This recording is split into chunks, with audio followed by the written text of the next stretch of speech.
बिस्मिल्लाहिर्रहमानिर्रहीम। अस्सलाम वालेकुम डियर स्टूडेंट्स, मैं हूं प्रोफेसर मोहम्मद अफजल और आप देख रहे हैं YouTube channel Pakistan school of mathematics. खुशामदीद कहते हैं जी आपको। जैसा कि प्रीवियस लेक्चर में हम बात कर चुके हैं, ये देख सकते हैं बुक के ऊपर से क्वेश्चन कि हमने फाइंड किया था कि डोमेन और रेंज फंक्शन की क्या है और कौन से दो फंक्शन की हमने बात की थी, फर्स्ट एंड सेकंड पार्ट। तो स्टूडेंट्स आज हम बात करेंगे इसका जो थर्ड पार्ट है, फोर्थ, और इसका जो फिफ्थ पार्ट है। तो जो अगले तीन पार्ट है उनको अगली सीरीज में अपलोड किया जाएगा।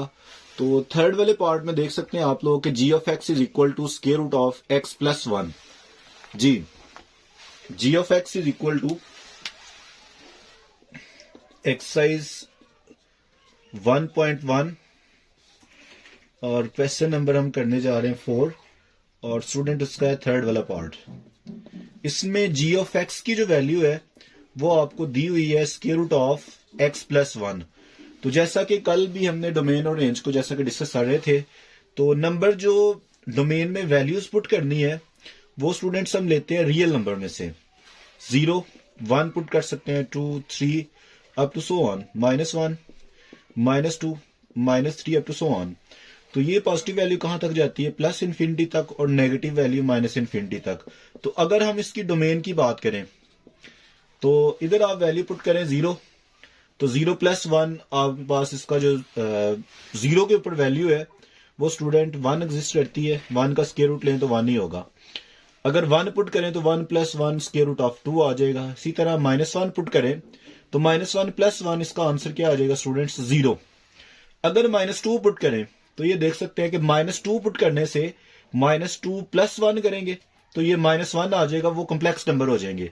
तो कॉम्प्लेक्स नंबर कभी भी डोमेन के अंदर शामिल नहीं किए जा सकते।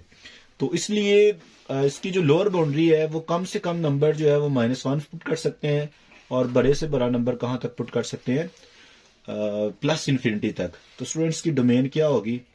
-1 से लेकर -1 इसमें शामिल है क्योंकि -1 पुट कर सकते हैं, और उसको क्लोज ब्रैकेट से रिप्रेजेंट किया जाता है जो नंबर इंक्लूड हो अंदर, और ये वैल्यू कहां तक जाएगी? प्लस इन्फिनिटी तक।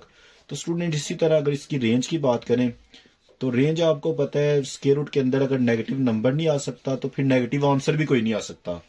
तो इसकी जो रेंज है वो -1 पुट करने से सबसे लोएस्ट नंबर जो है वो -1 है। तो -1 पुट करने से फंक्शन जो है वो वैल्यू देता है 0। तो कम से कम इसकी वैल्यू जो है वो 0 देगा और ज्यादा से ज्यादा ये कहां तक जाएगी? प्लस इन्फिनिटी तक। तो ये था स्टूडेंट्स इसका जो पार्ट नंबर 3 है। साथ ही अगर हम बात करें इसका जो 4 पार्ट है, तो 4 पार्ट में स्टूडेंट्स को क्या कहते हैं? फोर्थ पार्ट में कह रहा है G of X is equal to modulus of x - 3। अगर x - 3 का मॉड है तो स्टूडेंट्स देख सकते हैं आप लोग कि x के ऊपर कोई रिस्ट्रिक्शन नहीं है, x के ऊपर कोई पाबंदी नहीं है किसी किस्म की। तो अगर रिस्ट्रिक्शन नहीं है तो इट मीन्स कि हम पॉजिटिव नंबर भी रखें, 0 पुट करें इसमें आंसर एग्जिस्ट करता है, 1 करें आंसर एग्जिस्ट करता है, 2 करें, -1 करें, -2 करें, कोई भी ऐसा नंबर नहीं है जहां पर इसका जो आंसर है वो अनडिफाइन हो या इन्फिनिटी आए। तो स्टूडेंट्स फिर इसकी डोमेन हम क्या लिखेंगे? इसकी डोमेन होगी -इन्फिनिटी से लेकर प्लस इन्फिनिटी तक, ये कोई भी नंबर इसमें पुट किया जा सकता है। तो अगर ये इसकी डोमेन है तो अब हम बात करने लगे रेंज की। तो रेंज में स्टूडेंट्स ये आपने मॉडुलस की प्रॉपर्टीज को मद्देनजर रखना है कि अगर हम पॉजिटिव नंबर पुट करें, 1 करते हैं, तो आंसर आता है -2। लेकिन किसी नेगेटिव नंबर का भी मॉड, ये -a का जो मॉड है वो हमेशा +a के इक्वल ही होगा। यानी कि नेगेटिव नंबर भी अगर आंसर आता है तो उसका मॉड हमेशा पॉजिटिव होगा। तो जी बिल्कुल, अगर हम 3 पुट करें तो 3 - 3 क्या हो जाएगा? 0। तो स्टूडेंट्स अगर इसका लीस्ट आंसर जो है वो 0 ही आ रहा है और मैक्सिमम आंसर ये कहां तक जाएगा? Up to so on plus infinity तक। ये जो है इसकी डोमेन है और यही इसकी रेंज है। अब जो पॉइंट पुट करके मैंने जैसे कि आपको बताया कि रियल लाइन में से आपने पॉइंट लेने हैं, तो अगर ये पॉइंट आपने रियल लाइन में से लेने हैं तो फिर हम इसकी बात करेंगे कि सारे के सारे पॉइंट्स के ऊपर फंक्शन डिफाइन है। अगर डिफाइन है तो सिंपली है कि इसकी जो डोमेन होगी वो -इन्फिनिटी से प्लस इन्फिनिटी होगी। अब ये देखना है कि किसी नेगेटिव, अगर x की वैल्यू पॉजिटिव पुट करें, 1, 2 करें, तो फिर भी आंसर नेगेटिव ही आता है, लेकिन किसी भी नेगेटिव नंबर का मॉड हमेशा पॉजिटिव होगा। ये इसकी प्रॉपर्टी लगाने के बाद इसके आप लोग देख सकते हैं कि सारे के सारे आंसर पॉजिटिव आएंगे। अगर 3 पुट करें तो 3 - 3 0 होगा, बाकी सारे आंसर इससे भरे ही होंगे, चाहे कोई भी नंबर आप अंदर पुट कर सकते हैं। अगर नेगेटिव आता है तो उसका मॉड लेंगे तो वो भी पॉजिटिव हो जाएगा। तो स्टूडेंट्स बढ़ते हैं इसके 5वें पार्ट की तरफ। तो 5th पार्ट में वो क्या कहता है कि ये आपके पास है piece wise function. 5th part में क्या कह रहे हैं कि आपके पास पीस वाइज फंक्शन है, इसकी डोमेन और रेंज क्या होगी। तो ये स्टूडेंट्स देख सकते हैं कि जो पीस वाइज फंक्शन है वो g of x is equal to, question number 4 है और इसका 5th वाला पार्ट है, g of x is equal to 6x + 7 and x is less और इक्वल टू -2। और सेकेंड वो फंक्शन दे रहा है 4x - 3 और -2 इज लेस देन x। तो पीस वाइज फंक्शन में रिस्ट्रिक्शन लगा दी है उसने कि जो इसकी डोमेन है, इसकी जो डोमेन है, डोमेन ऑफ g जो है उसकी अगर हम बात करें तो ये स्टूडेंट देखिए x की कीमत यहां तो -2 हो सकती है या -2 से हमेशा छोटी हो सकती है। तो आप लोग देख सकते हैं कि -2 जो है वो लेस आर इक्वल है। लेस आर इक्वल का मतलब है कि x की कीमत -2 भी हो सकती है। तो -2 से लेकर -∞ तक, तो इन नंबरों को कैसे लिखा जा सकता है, हमें पता है कि ये नेगेटिव इन्फिनिटी इधर एग्जिस्ट करती है, जैसा कि रियल लाइन आप ड्रा करके भी देख सकते हैं, नेगेटिव इन्फिनिटी और ये पॉजिटिव इन्फिनिटी। रिस्ट्रिक्शन उसने लगाई है कि x की वैल्यू लेट्स सपोज इधर 0 है, इधर -1 है और ये -2 है। तो वो कह रहा है कि -2 या -2 से x की जो छोटे नंबर है, तो आपको पता है नेगेटिव नंबर जितना बड़ा उतना ही छोटा होता है। -2 से -3 छोटा है, -4 उससे भी छोटा है, -∞ उससे भी छोटा है।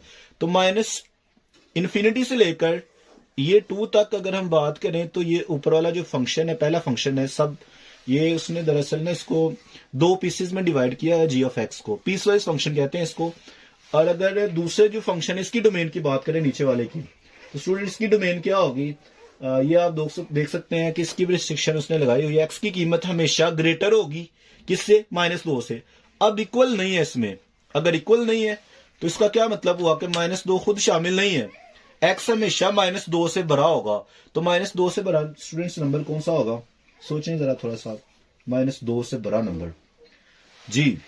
तो अगर हम इसको यूनियन की फॉर्म में लिखना चाहें, बल्कि यूनियन में लिखेंगे क्योंकि पीस वाइज है, दोनों की फंक्शन की जो डोमेन्स है उनका यूनियन लेंगे।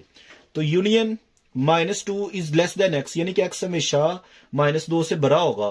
तो मैं अगर ये छोटी ब्रैकेट में लिख लूं -2 से लेकर जो +∞ तक है, तो इसमें कोई हर्ज नहीं है क्योंकि ये -2 जो है वो इस डोमेन के अंदर शामिल नहीं है। ये जो छोटी ब्रैकेट है इसका मतलब ये होता है कि ये इटसेल्फ शामिल नहीं है, बल्कि इससे जो अगले नंबर हैं वो सारे के सारे शामिल हैं। और क्लोज इंटरवल का ये मतलब होता है, ये जो क्लोज ब्रैकेट है इसका मतलब है कि ये खुद भी शामिल है, इससे अगले नंबर भी सारे शामिल हैं। तो अगर इसको हम ओवरऑल इकट्ठा करके लिखें तो ये स्टूडेंट्स हमारे पास -∞ से लेकर +∞ तक सारे के सारे नंबर इसकी डोमेन में आ जाएंगे। तो अगर इसकी रेंज की बात करें, रेंज ऑफ g की, तो स्टूडेंट्स की रेंज क्या होगी, ये रेंज आपने देखना है, जैसा कि आपको मैंने पहले मेथड बताया हुआ है कि -∞ वाले सारे नेगेटिव नंबर इसमें पुट करें। ऊपर वाले फंक्शन की बात करते हैं, 6 में मैं -1 रखता हूं, -1 रखने से -6 + 7, तो ये स्टूडेंट्स आ जाएगा प्लस का 1, ऐसे ही है।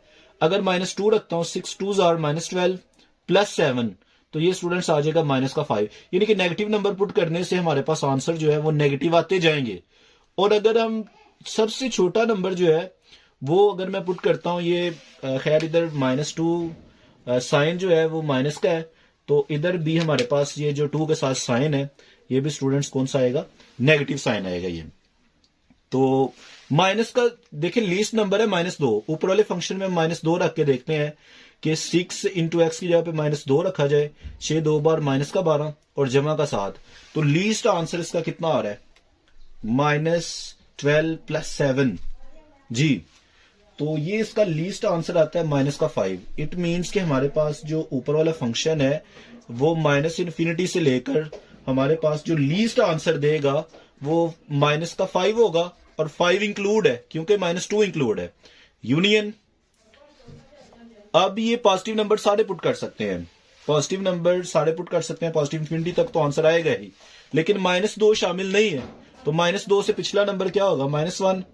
तो अगर आप लोग ये जो नीचे वाला फंक्शन है इसमें -1 रखें तो 4 इंटू -1 -3, तो -4 -3, ये स्टूडेंट्स आपके पास इसका आंसर है। वो देख सकते हैं कि आपके पास आ जाएगा, अगर इसकी जगह पे -2 ही रख लें, ओपन ब्रैकेट यूज कर लें, तो 4 को -2 के साथ मल्टीप्लाई किया जाए तो 4 2 बार -8 और -3 -11 आ जाएगा।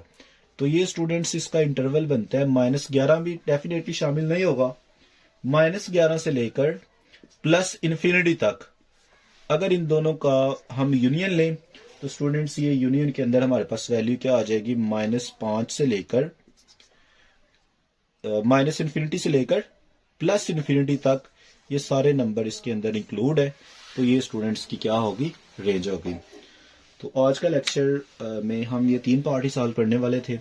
मिलते हैं अगली वीडियो के साथ, उसमें हम अगले जो 3 पार्ट रह गए हैं उनके बारे में डिटेल से डिस्कस करेंगे, डोमेन और रेंज की। तो उम्मीद करते हैं कि आपको आज का ये वीडियो लेक्चर 100% समझ भी आया होगा, और इसके ऊपर अगर कोई क्वेश्चन है तो वो नीचे आप कमेंट में बता सकते हैं कि ये वाला पॉइंट दोबारा डिस्कस कर लें। अगर कोई मजीद क्वेश्चन पूछना चाहते हैं डोमेन रेंज से मुतल्लिक तो वो भी आप लोग पूछ सकते हैं। दुआ में याद रखिएगा। अल्लाह हाफिज़।